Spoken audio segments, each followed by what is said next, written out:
ওয়ালাইকুম আসসালাম রহমতুল্লাহি ওয়া বারাকাতুহু। জি, আপনার প্রশ্নটা দেখেছি।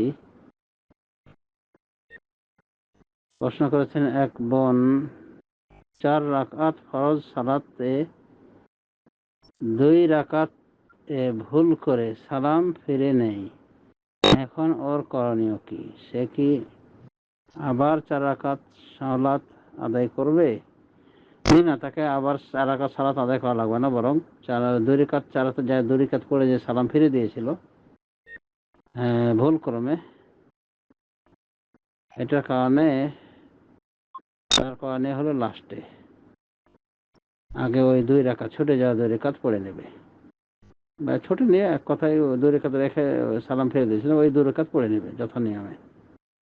এরপরে যখন সালামটা বাকি থাকবে, সালাম ফেরানো যখন বাকি থাকবে, যেভাবে 4 রাকাতের শেষে বাকি থাকে সালাম ফেরা, তো যথা নিয়মে সালাম ফেরা যখন বাকি থাকবে, মানে শেষ বৈঠকে তাহিয়াত, দরুদ, দোয়া মাসুরা ইত্যাদি পড়ার পরে শুধু সালামটাই বাকি রয়েছে, ডানে বামে সালাম ফেরা বাকি, এমত অবস্থায় 2টি সাজদা দেবে, 2টি সাহু সাজদা দেবে।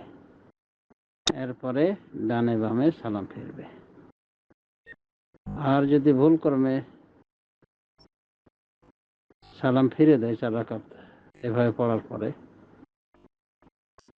তাহলে আবার 2টি সাহু সাজদা দিবে, এরপরে ডানে বামে সালাম ফিরবে। আর পুরো নামাজ ঘুরিয়ে পড়তে হবে, এটা সঠিক নয়। যদি হানাফি মাযহাবে এটা চালু রয়েছে, হানাফি মাযহাবের অনেক আমলই কোরআন হাদিস বিরুদ্ধ আমল।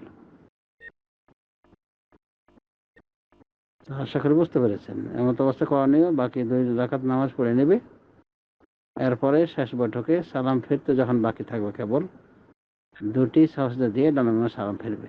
আর যদি সালাম ফিরেও দেয় এইভাবেই, মানে সাজদা না দেয় সালাম ফিরে দিয়েছে, তাহলে পুনরায় সাজদা দিবে, এরপরে ডানে বামে সালাম ফিরবে। আল্লাহু আ'লাম। ওয়া সাল্লাল্লাহু আলা নবিয়্যিনা মুহাম্মদ ওয়া আলা আলিহি ওয়া সাহবিহি আজমাইন।